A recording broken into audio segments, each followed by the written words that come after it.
The moment you crawl out of that god's-forsaken catacomb, a thought runs through your mind. Damn, this is kind of epic. And how can it be not? A landscape that promises hours of exploration, battles that show it takes time, and a lot of nerve to reach a desired perfection. A world so rich for details that it feeds families by providing people with fulfilling careers. And the brightest tree that gets closer and closer with your advance, as if inviting you to bask in its glory and sustaining your unquenched hunger for reaching ever higher. My first Elden Ring playthrough felt so magical and almost surreal that it gave me this unexplainable feeling of nostalgia for something I never experienced. This video is my best attempt at trying to capture that emotion once again, and naturally it starts with me jumping from a cliff. To explain the meaning of my thought more precisely, there is a term that is kind of close to what I'm trying to describe. Animoia, derived from Greek animos and nous, basically a nostalgia for a time that you never witnessed. And I am not talking about being born in the wrong time and generation. I would be no tarnished champion in a world of lands between. Probably someone like this, a sad little thing. Rather, it is such a grand and mysterious adventure. Something we all fantasized about, maybe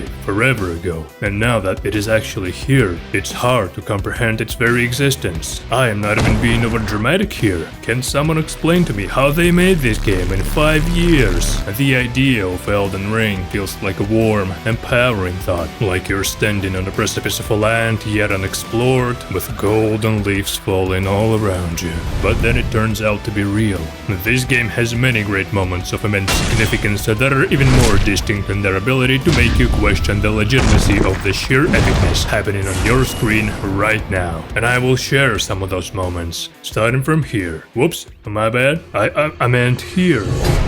Notoriously brutal and increasingly hazardous the more you delve into it. Caelides? Well, let's be honest, this place is fun. It doesn't get better than overgrown velociraptors, dogs and giant crows that are actually haunting my dreams to this day. Miyazaki really said, let's make everything 10 times bigger and uglier. Also, make new poison. And with the context that learning old legends of this place might give you, it becomes even more, discouraging. An apocalyptic field of ever-expanding force of decay as a result of the biggest anime battle to ever happen in the lands between.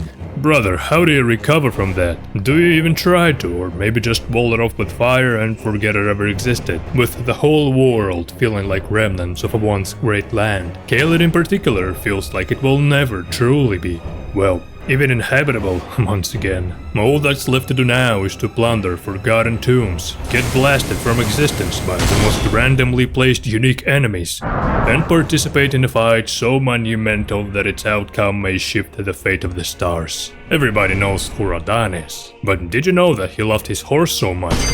This is likely the most grandiose fight FromSoft has ever put together. Figure of the past, so adept in the arts of war that entire festivals are being held with the intent of granting him a heroic death. He has clearly lost his mind, as we can gather from all the corpses here, but that doesn't stop him from giving it all till his last breath. His precise shots of ballistic ground-to-ground missiles, relentless fighting with a pair of enormous swords that rip the gravity itself, and just straight willingness to do the most out-of-pocket shit just to humiliate me in front of everybody. This is a celebration of indomitable warrior spirit, and being a part of that feels like a great honor and tremendous joy.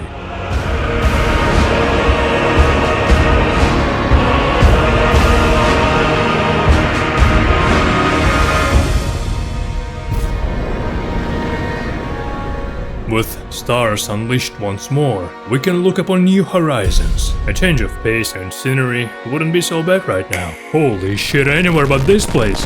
That's mildly better.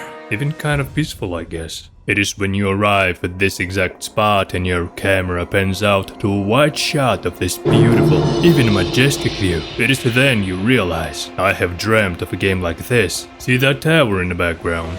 You can actually go there. Not that you necessarily should, but the scale of this game cannot be interpreted any other way than pure disbelief. Just geographically, Lernia of Lakes is the biggest major area in the game, and while it has an array of familiar activities, such as battling a severely overweight type of enemy that finds great purpose in slamming their foes, or talking with the least insane NPC in the FromSoft multiverse, but this place also has a lot of surprises of its own, and a lot of new ways to provoke the feelings that you won't be proud of a minute later. I'm gonna break my monitor, I swear! Half submerged in water, ruins of an old city that you really shouldn't be prowling at night. Wizard Tower that can be traversed in both familiar way and upside down one, although it's equally miserable to do so regardless. A nice little cozy cavern full of genocide and men in intimidating masks. Classic Miyazaki trope. Town full of people with funny looking eyes that went mad from constant ringing like 3 blocks away. I would shoot orange lightning out of my eyes too, that shit is inhumane. A dog with the Pope's head is kinda chill. And how could I forget about the peaceful village of sentient jars, so incredibly hidden, but that I wasn't even aware of its existence until recently, and it will stay just as hidden, and nothing unjust will ever happen to it.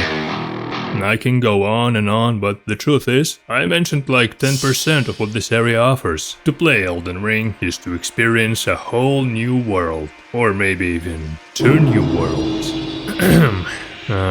Does this thing stop? Before going any further, videos like that take a lot of time, planning and effort, and I want to keep on making them. Interacting with this channel in any way will help me a lot, and I will personally, non-consensually, shake hands with anybody who subscribes to my channel. Now back to me obsessing over this game. It almost feels like it's trying to overcome your expectations, or maybe it just happens naturally when you want to create a world so deep and connected. In any case, when you realize that there was Elden Ring 2 deep underground all this time, all that is left to do is to just accept that this game is real, and you are in fact fighting a copy of yourself right now. You're not dreaming anymore.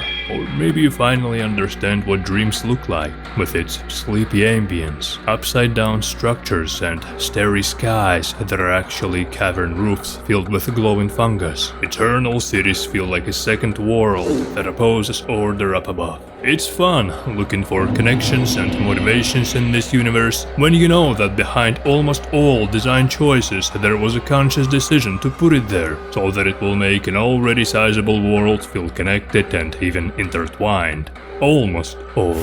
My personal favorite activity in this game, besides holding comically large sword in one hand and hurling accumulated energy of rebellious fire upon my enemies from the other, is finding those moments of connection in the landscape, like how you can notice Forge of the Giants, the first step you make in Limgrave, or ruins of Farum Azula if you teleport to one of the Divine Towers, even the Earth Tree itself, and how it is kind of surprising when you realize that it's not just a prop in the background. FromSoft has been doing stuff like that since the first Dark Souls, and I just wish more games would do that as well. We all recognize that what we see is not really there. It's just a set of numbers and pixels aligned in such a way that it pleases our eyes. But views like that, it makes me forget about all for just a moment. God, I wish I was there right now.